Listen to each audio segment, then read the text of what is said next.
HR4 quadratic equations. You know how to use factoring and quadratic formula to solve. This says find the exact value for x. That means you have to solve for x. You have to know what it's worth. So one common way to do that is if it's factorable like this one is, you just factor it and you take the opposites of the factors. The other option is to use quadratic formula. Remember, quadratic formula, if you forgot it, is the opposite of b plus or minus the square root of b squared minus 4ac all over 2a. So that might be worth remembering or writing down.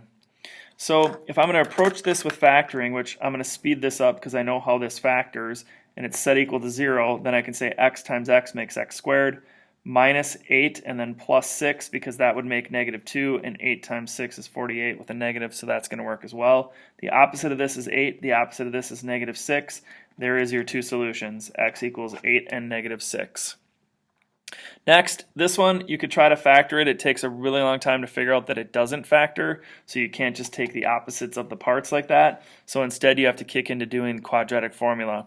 So when you kick into quad form, opposite of b plus or minus the square root of, please get in the habit of putting that in parentheses squared, minus 4, parentheses 3, and then put the 24 for the c in parentheses, and then all over 2 times parentheses 3 like that.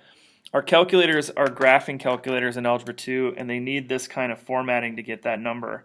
Well, we have to actually figure this out, so I'm going to go up 16 after I do the 4 squared, so I'm going to work my way going up. And so then what I've got here is I've got negative 4 times 3 times this, that's 288, so I end up adding 288, and that's underneath the square root, which then leaves the square root of 304. So now I've got negative 4 plus or minus the square root of 304 all over 6.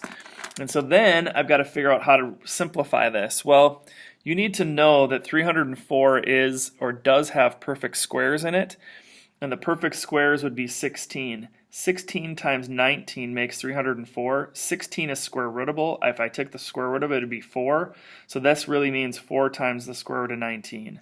So now I'm down to negative 4 plus or minus 4 times the square root of 19 all over 6, which would be a good answer except for the fact that these are all even numbers, so I can divide them. Divide this by 2 and get a 2. Divide this by 2, divide this by 2, and then your final answer would be right here, negative 2 plus or minus 2 times the square root of 19 all over 3.